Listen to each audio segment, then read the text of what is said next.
नमस्कार दोस्तों, आप देख रहे हैं आपका अपना चैनल रिपोर्टर जितेंद्र। वक्त हो चला है प्रतापगढ़ जिले की आज की दिन भर की बड़ी खबरों का। खबरों से पहले आप सबसे छोटा सा रिक्वेस्ट है, जिन लोगों ने अभी तक मेरे चैनल को सब्सक्राइब नहीं किया है उनसे निवेदन है कि आप लोग चैनल को सब्सक्राइब करें, लाइक करें, साथ में शेयर करना ना भूलें। बिना देर किए ले चलते हैं आज की प्रतापगढ़ जिले की दिन भर की बड़ी खबरों की ओर। आइए प्रिय दोस्तों, आज के उत्तर प्रदेश के प्रतापगढ़ जिले की सभी दिन भर की बड़ी खबरों की शुरुआत करते हैं। प्रतापगढ़ में बिहिप बजरंग दल की जन आक्रोश रैली। बांग्लादेश में हिंदुओं पर अत्याचार, दीपू दास की हत्या के विरोध में पुतला दहन। आपको बताते चले कि प्रतापगढ़ जिले के लालगंज में मंगलवार को विश्व हिंदू परिषद बिहिप और बजरंग दल ने संयुक्त रूप से जन आक्रोश रैली का आयोजन किया। यह रैली बांग्लादेश में हिंदुओं पर हो रहे कथित हमलों और दीपू दास की हत्या के विरोध में निकाली गई, जिसमें बड़ी संख्या में कार्यकर्ता और नागरिक ने भाग लिया। रैली कचहरी परिसर से शुरू होकर इंदिरा चौक तक पहुंची, जहां वहीं पुतला दहन कर विरोध जताया गया। आपको बता दें कि मंगलवार दोपहर को आयोजित इस विरोध प्रदर्शन में रैली का संयोजन बिहिप के जिला अध्यक्ष संजय उपाध्याय, साथ में बजरंग दल के जिला संयोजक सम्राट दुबे, तूफानी मिश्रा ने किया। प्रतापगढ़ में जिला अधिकारी भाजपा जिला अध्यक्ष ने बांटे कंबल। सदर तहसील के 200 जरूरतमंद ग्रामीणों को मिला लाभ। आपको बताते चले कि प्रतापगढ़ जिले में कड़ाके की ठंड और शीतलहर के बीच जरूरतमंदों को राहत देने के लिए कंबल वितरण कार्यक्रम आयोजित किया गया। जिलाधिकारी शिव सहाय अवस्थी, भाजपा जिला अध्यक्ष आशीष श्रीवास्तव ने सदर तहसील के 5 गाँव के 200 ग्रामीणों को कंबल बांटे। तहसील सदर के ग्राम सरायदली में आयोजित हुआ। वहीं सरायदली के अलावा बेनीपुर, ईश्वरपुर, रामपुर और टेकार के ग्रामीणों को भी कंबल दिए गए। इस दौरान उप जिला अधिकारी सदर नैन्सी सिंह भी उपस्थित रही। मनरेगा से महात्मा गांधी का नाम हटाने का विरोध। कांग्रेस ने पैदल मार्च कर गांधी प्रतिमा पर किया प्रदर्शन। प्रतापगढ़ में कांग्रेस ने केंद्र सरकार द्वारा मनरेगा को कमजोर करने के विरोध में जोरदार प्रदर्शन किया है। कांग्रेसियों ने केंद्र सरकार और मनरेगा से महात्मा गांधी का नाम हटाने और राज्यों पर बोझ बढ़ाने का आरोप लगाया है। कांग्रेस जिला अध्यक्ष डॉक्टर नीरज त्रिपाठी के नेतृत्व में सैकड़ों कांग्रेसियों ने कांग्रेस कार्यालय से पैदल मार्च करते हुए शहीद उद्यान कंपनी बाग पहुंचे। यहाँ उन्होंने महात्मा गांधी की प्रतिमा पर माल्यार्पण किया और रघुपति राघव राजाराम भजन गाकर राष्ट्रपिता को नमन करते हुए केंद्र सरकार के फैसले का विरोध करते हुए नाराजगी जताई है। वहीं डॉक्टर नीरज त्रिपाठी ने आरोप लगाया है कि केंद्र सरकार लगातार मनरेगा को कमजोर कर रही है। उन्होंने बताया कि यूपीए सरकार के समय में योजना में केंद्र की वित्तीय हिस्सेदारी 90% थी और राज्य को 10% देना होता था। अब इसे बदलकर केंद्र ने 60% और राज्य के लिए 40% कर दिया है। त्रिपाठी ने कहा कि उत्तर प्रदेश पर भी भारी कर्ज होने के कारण इस बदलाव से राज्य पर आर्थिक बोझ बढ़ेगा और इसका विरोध नुकसान गरीब मजदूरों को होगा। वहीं कांग्रेस इस अन्यायपूर्ण निर्णय का कड़ा विरोध जताती है। अमहरा गांव के पास स्कूली बस पलटी, स्टीयरिंग फेल होने से 2 बच्चे घायल, 30 बच्चे सवार थे। आपको बताते चले कि प्रतापगढ़ कंधई थाना क्षेत्र में एक स्कूली बस पलटने से 2 स्कूल के बच्चे घायल हो गए। यह हादसा अमराहा गांव के पास हुआ है, जब बस बच्चों को लेकर स्कूल जा रही थी। बस में कुल 30 बच्चे सवार थे। वहीं श्री राम मूर्ति पब्लिक स्कूल पुरुषोत्तमपुर जयसिंहगढ़ की यह बस अमराहा गाँव के समीप बेकाबू होकर पलट गई। वहीं प्रत्यक्षियों के अनुसार, वहीं पुलिस के अनुसार स्टीयरिंग फेल होने के कारण चालक का संतुलन बिगड़ गया था। आपको बता दें कि हादसे की सूचना मिलते ही आसपास के ग्रामीण तुरंत मौके पर पहुंचे। बस में फंसे बच्चों को सुरक्षित बाहर निकाला। कुछ ही देर बाद बच्चों के परिजन भी घटनास्थल पर पहुंच गए। कंधई पुलिस थाना तत्काल मौके पर पहुंची और पुलिस ने एम्बुलेंस की मदद से घायल बच्चों को नजदीकी अस्पताल भिजवाया। अस्पताल सूत्रों के अनुसार सभी बच्चों की हालत स्थिर बताई जा रही है। पुलिस ने सड़कों से बस को हटवाकर यातायात सुचारू रूप से यह बहाल करवा दिया। आज दिनांक 23/12/25 को जनपद प्रतापगढ़ में थाना कंधई क्षेत्र में SRMS पब्लिक स्कूल, जिसका गाड़ी का नंबर UP 13 CT 5508, जिसे ड्राइवर धीरज चला रहा था, स्कूल बस कंधई में नहर पट्टी के किनारे पुरुषोत्तमपुर पे पलट गई, जिसकी स्टीयरिंग फेल हो गई थी। उक्त बस में करीब 30 बच्चे सवार थे, जिसमें से 2 बच्चों को हल्की सी चोट आई थी, जिन्हें CSC बेलखरनाथ ले जाकर के प्राइमरी इलाज कराया गया। सभी स्कूली बच्चे सुरक्षित घर पे पहुंच गए हैं। अन्य विधिक कार्रवाई की जा रही है। प्रतापगढ़ में पूर्व प्रधानमंत्री चौधरी चरण सिंह की जयंती पर किसान मेला और किसान सम्मान दिवस का आयोजन किया गया। इस अवसर पर जनपद स्तरीय जैविक किसान मेला और कृषि वैज्ञानिक वार्ता भी आयोजित की गई। वहीं कार्यक्रम में कुल 59 किसानों को सम्मानित किया गया, जिनमें प्रथम, द्वितीय और विकास खंड स्तर पर पुरस्कार शामिल थे। वहीं जनपद स्तरीय किसान मेले में 18 किसानों को प्रथम पुरस्कार के रूप में 7,000 रुपए की धनराशि प्रदान की गई। वहीं 12 किसानों को द्वितीय पुरस्कार के तहत 5,000 रुपए दिए गए। इसके अतिरिक्त इस विकासखंड स्तरीय किसानों को 2000 रुपए का पुरस्कार देकर सम्मानित किया गया।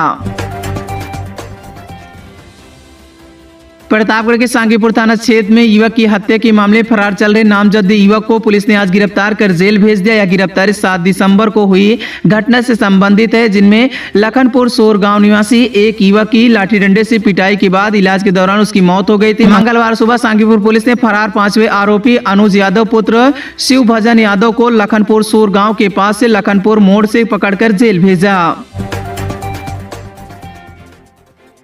लालगंज नगर क्षेत्र में यातायात बाधा और अव्यवस्था को देखते हुए प्रशासन ने पटरियों पर फैले अतिक्रमण के खिलाफ सख्त अभियान शुरू किया। इसका पहला उद्देश्य आम जनमानस को सुरक्षा, आवागमन और सुव्यवस्थित बाजार उपलब्ध कराना था। आपको नगर पंचायत के तत्वाधान में मंगलवार को पटरियों पर किए गए अतिक्रमण के खिलाफ अभियान चलाया गया। पहले दिन हल्के के अतिक्रमण हटाए गए, वहीं दुकानदारों को स्पष्ट चेतावनी दी गई है। संयुक्त टीम ने दुकानदारों को बताया कि यदि 24 घंटे के भीतर अतिक्रमण नहीं हटाया गया तो नगर पंचायत द्वारा इसे जबरन हटाने के लिए जुर्माना भी वसूला जाएगा। वहीं आपको बताते चले कि अभियान की अगुवाई नायब तहसीलदार पंकज वर्मा ने की। आपको बता दें नेकपालों और नगर पंचायत कर्मियों की टीम ने बाजार क्षेत्र में पहुंचकर पटरियों पर रखे सामान हटवाए और कार्यवाही के दौरान कई दुकानों में अफरा तफरी दिखी। प्रतापगढ़ में स्मार्ट मीटर से सैकड़ों की बिजली कटी, बकाया बिल के निगेटिव बैलेंस पर कार्रवाई, उपभोक्ता परेशान। आपको बता दें कि प्रतापगढ़ में बिजली विभाग ने स्मार्ट मीटर प्रणाली के तहत सख्त कार्रवाई की है। मंगलवार को नगर पालिका परिषद बेल्हा क्षेत्र में सैकड़ों बिजली बिल बकायादारों की आपूर्ति वहीं काट दी गई है। अचानक बिजली गुल होने से उपभोक्ता को कड़ाके की ठंड में परेशानी का सामना करना पड़ा। आपूर्ति बहाल करने के लिए उपकेंद्र पर भारी भीड़ जमा हुई। प्रतापगढ़ के लालगंज क्षेत्र में 20 दिसंबर की रात अज्ञात चोरों ने एक ही गांव के 2 घरों को निशाना बनाया। वहां चोरों ने नकदी, लाखों रुपए के जेवर चोरी कर लिए। पुलिस पीड़ित की शिकायत पर अज्ञात चोरों के खिलाफ मामला दर्ज कर लिया। लालगंज कोतवाली क्षेत्र के पूरे रमन मेढ़ावा गांव निवासी राधेश्याम वर्मा ने पुलिस को बताया कि चोर सीढ़ी के सहारे उनके घर में घुसे और चोरों ने कमरे में रखे बक्से और अलमारी से लगभग 35,000 रुपए नगद और लाखों रुपए के मूल्य के सोने चांदी के जेवर चुरा लिए गए। घटना का पता सुबह परिवार के सदस्यों को जागने के बाद पता चला।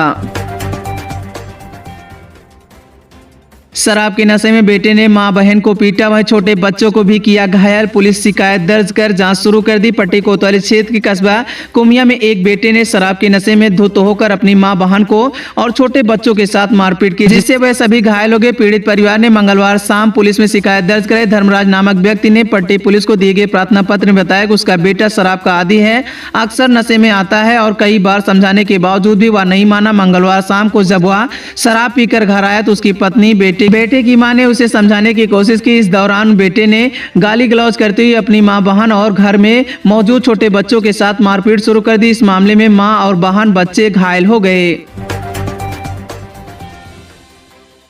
कोंडा में बंद घर से लाखों रुपए के जेवर और नकदी चोरी, बेटे की शादी के बाद परिवार प्रयागराज गया था, पुलिस जांच में जुटी। आपको बता दें कि कुंडा कोतवाली क्षेत्र के शेरगढ़ गांव में एक बंद मकान से लाखों रुपए के जेवर और नकदी चोरी हो गई। यह घटना तब हुई जब मकान मालिक भूपेंद्र मिश्रा का परिवार बेटे की शादी के बाद प्रयागराज गया हुआ था। वहीं गाँव निवासी भूपेंद्र मिश्रा पुत्र अवधेश मिश्रा अपने परिवार के साथ प्रयागराज में रहते थे। उनके पुत्र प्रियांशु की शादी 1 दिसंबर को संपन्न हुई थी, जिसके बाद पूरा परिवार प्रयागराज चला गया था। भूपेंद्र मिश्रा हालांकि बीच बीच में गांव स्थित अपने घर की देखरेख के लिए आते जाते रहते थे। मंगलवार रात 9 बजे जब भूपेंद्र मिश्रा अपने घर पहुंचे तो मुख्य दरवाजा का ताला टूटा देखकर चोरी का संदेह हुआ। वहीं घर के अंदर जाने पर उन्होंने देखा कि सारा सामान बिखरा हुआ था, अलमारी खुली हुई थी और कमरे में रखे कपड़े, घरेलू सामान अस्त व्यस्त थे। वहीं भूपेंद्र मिश्रा के अनुसार चोर घर में रखे लगभग 40 से 50,000 रुपए नगद, वहीं साथ में लाखों रुपए मूल्य के सोने चांदी के आभूषण चुरा ले गए। काफी देर तक स्वयं आसपास के लोगों की मदद से वहीं खोजबीन की, लेकिन चोरी किए गए सामान का कोई सुराग नहीं लग सका।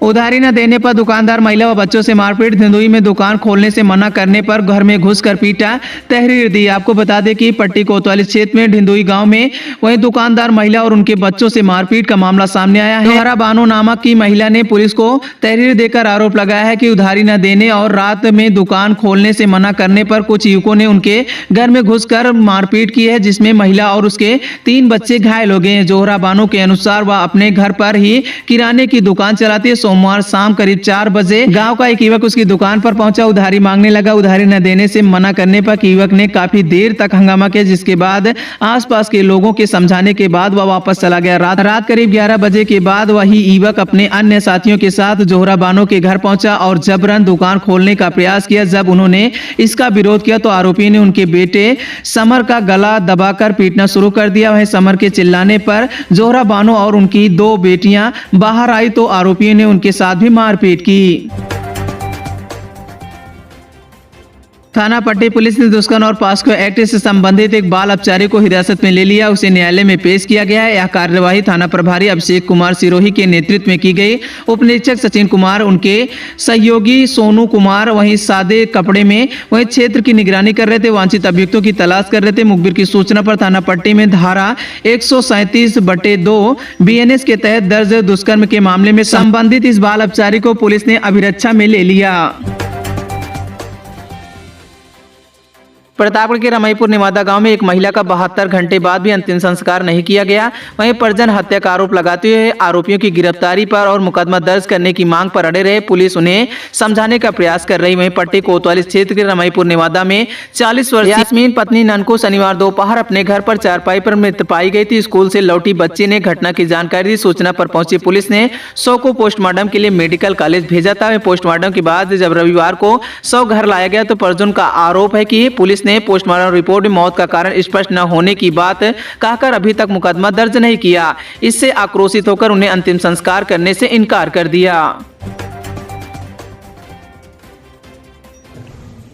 दिनांक 20/12/25 को थाना पट्टी क्षेत्र में एक बालिका के साथ दुष्कर्म का केस आया था, जिसका FIR पंजीकृत किया गया था।